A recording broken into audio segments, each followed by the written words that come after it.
अस्सलामुअलैकुम and welcome back to my channel Aashiyana vlog. जी, आजकल घर की ये हालत है जिसकी वजह से मैं वीडियोस नहीं बना पा रही। सारा सामान हमने इस तरह करके बाहर निकाला हुआ है और इवन ड्राइंग रूम भी इस टाइम जो है वो सही अपनी वर्स्ट कंडीशन में है। यहाँ घर पे पेंट चल रहा है और मुझे काफ़ी ज़्यादा हो रहा था कि कैसे होगा पेंट बच्चों के साथ, और उसके बाद ये सामान वापस कैसे जाएगा और घर सीधा कब होगा। लेकिन वही बात है, इंसान जैसे सोचता है ऐसे कि ये बहुत मुश्किल होगा, ये होगा, लेकिन हो जाता है हम अगर थोड़ी सी हिम्मत करें, और अल्लाह भी मदद करता है। और तो इसी तरह हमने ये बच्चों का रूम भी सारा सामान बेड पे रख दिया था, और ये अभी टीवी और ये बड़ी चीज़ें भी उठानी थी हमने। और यहाँ पे किचन तो बिल्कुल ठीक था, तो मैं किचन में आ गई क्योंकि आज मुझे खाना टाइम पर बनाना था। उसकी रीज़न ये थी कि जो हमारे घर पेंट कर रहे थे उनको भी जो है वो लंच देना था। तो मैं यहाँ पे आलू कीमा बना रही थी और साथ मैंने थोड़ा सा पुलाव भी बना दिया था चिकन का। आलू कीमा आज मैं एक क्विक सी रेसिपी से बना रही थी। मैंने इस प्याज को बड़ा बड़ा चॉप कर लिया था, बड़े बड़े पीसेस में काट लिया था, और टमाटर को भी, और अदरक लहसुन सब कुछ डाल के जो है वो मसाला एक साथ ही बना दिया था। एक तो रीज़न ये भी थी, मेरी तबीयत भी थोड़ी ठीक नहीं थी, शायद आवाज़ से आप लोगों को भी लग रहा हो, गला वगैरह भी ख़राब था, प्लस घर का इतना काम और घर सारा जो है वो उलट पुलट हुआ था। तो बस किचन में जो है वो मैं चाह रही थी कि जल्दी से जल्दी टाइम लगाऊं, और बच्चे भी एक ही रूम में बैठे हुए थे, उनको टीवी पे बिज़ी किया हुआ था, बट स्टिल उनको बहुत वो जो है बच्चे डिस्टर्ब हो रहे थे कि we can not go outside, और बाहर काम हो रहा है और रूम के अंदर बच्चों के लिए बैठना काफ़ी मुश्किल हो रहा था।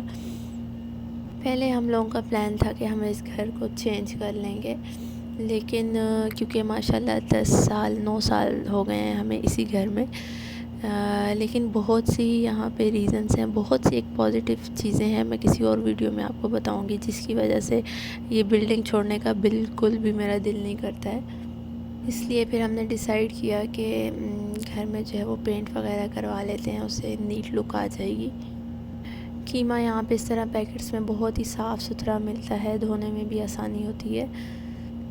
और यहाँ पे जैसे पाकिस्तान में होता है कि आई थिंक छोटे गोश्त का जो कीमा होता है वो महंगा होता है, और बीफ का जो है वो सस्ता होता है, लेकिन यहाँ सऊदीया में जो है वो उल्टा हिसाब है, यहाँ पे बीफ का जो है वो महंगा होता है, और छोटे गोश्त का जो है वो सस्ता होता है, प्राइस में ना कम होता है। तो हम जो है वो बीफ का ही यूज़ करते हैं, क्योंकि बीफ में जो है वो आयरन होता है, तो वो बच्चों के लिए भी बहुत अच्छा होता है। यहाँ पे सबसे पहले ऑयल में मैं जो हूँ थोड़ा सा ज़ीरा, इलायची और अदरक लहसुन का पेस्ट डाल के इसको ब्राउन सा कर लेती हूँ, और उसके बाद फिर इसमें कीमा भून लेती हूँ। इससे कीमे की वो जो एक थोड़ी सी स्मेल सी होती है गोश्त की या कीमे की, वो बिल्कुल ख़त्म हो जाती है।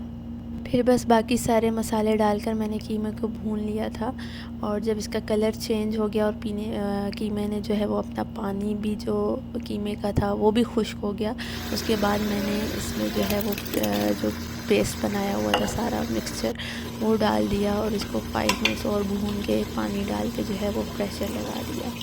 आफ्टर 15 मिनट्स प्रेशर खोल के मैंने जो है इसमें आलू भी ऐड कर दिए थे, उसकी वीडियो स्किप हो गई, और फिर जो है वो दोबारा से 5 मिनट्स प्रेशर लगाया, और उसके बाद कीमा का सालन जो है बहुत ही मज़े का बिल्कुल रेडी हो गया था। एंड पे गरम मसाला भी डाल लिया था जब मैं भून रही थी, आखिरी जब भुनाई कर रही थी, और इसके साथ लेमन तो कीमे के साथ बहुत अच्छा लगता है मुझे, और प्लस वो वही आयरन जो होता है कीमे में उसको एब्ज़ॉर्ब करने में भी हमारी हेल्प हो जाती है बॉडी में, अगर हम कीमे पे जो है वो लेमन डाल लें, बीफ का कीमा हो।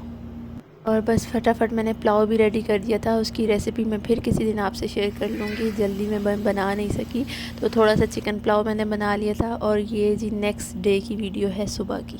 रूम और बच्चों का रूम जो है वो पेंट हो गया था और हमने सारा सामान वापस रख दिया था हस्बैंड ने और मैंने मिलके।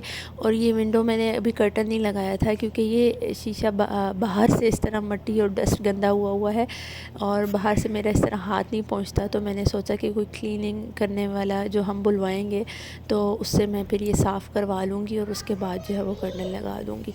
तो अभी बस ये ड्राइंग रूम की बाकी चीज़ें हमने सेट कर दी थी, कारपेट वगैरह रूम का पड़ा हुआ था। और यहाँ पे भी जो जो चीज़ें रखनी थी गैलरी में, कैप, शू रैक, सब कुछ लगा दिया था। सीनरीज़ वगैरह के कील एज़ इट इज़ रहने दिए थे, हमने पेंट करते वक्त उतरवाए नहीं थे ताकि आसानी हो। काफ़ी खुशी हो रही थी ये देख के कि चलो हाफ़ जो है वो घर जो है वो पेंट होकर और जो चीज़ें वापस आ गई हैं। ये यहाँ पे साइड पे भी सामान ही पड़ा हुआ था, ये उस बेडरूम का था सारा, क्योंकि अब हम इस साइड पे शिफ्ट हो गए थे और दूसरे साइड पे जहाँ पे बेडरूम और डाइनिंग और वो वॉशरूम और वो एरिया अब जो है पेंट हो रहा था।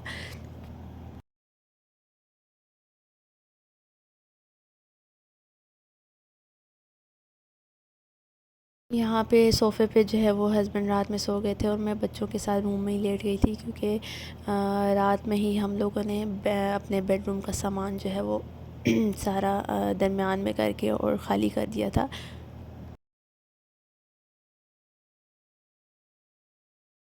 इन स्टिकर्स पे पहले मैंने हस्बैंड से कहा था कि इसके इर्द गिर्द इस तरह टेप लगा लेते हैं और इसको पेंट मत करवाएं, साइड से करवा दें। लेकिन जब क्या हुआ कि साइड पर पेंट हो गया तो ये देखने में बहुत ज़्यादा जो है वो डिफरेंस फ़ील हो रहा था। फिर हमने पूरा पेंट करवाया इसके ऊपर और इसको स्पॉन्ज से फिर स्टिकर्स को साफ़ किया। तकरीबन 1 घंटा लग गया था हमें इस काम पे। ये कर्टन वगैरह और कबर्ड्स वगैरह सब जो है वो अपनी जगह पर आ गई थी, टॉयज़ भी। टीवी वगैरह भी बच्चों का वापस लगा दिया था। लेकिन अब इस तरफ बस चेक करें आप, जो हालत हो गई थी। अब तो बस जो है वो हिम्मत जिसे कहते हैं ना जवाब दे गई थी। लेकिन स्टिल काफ़ी काम रहता था। अब इस साइड सारा पेंट होगा और फिर ये सामान वापस आएगा, सफाइयाँ होंगी। लेकिन वही बात है कि अल्लाह पाक मदद करता है। वो ज़िंदगी का कोई भी काम क्यों ना हो, इंसान जैसे सोचता है वैसा नहीं होता है। अगर अल्लाह चाहे तो जो है वो आसानियाँ हो जाती हैं। तो चले जी, आप मुझे भी दुआओं में याद रखिएगा कि मैं जल्दी जल्दी घर को सेट करूं और नॉर्मल रूटीन पर आऊँ और आप लोगों के साथ अच्छे से व्लॉग शेयर करती रहूँ। अपना बहुत ख्याल रखिएगा। अल्लाह हाफ़िज़।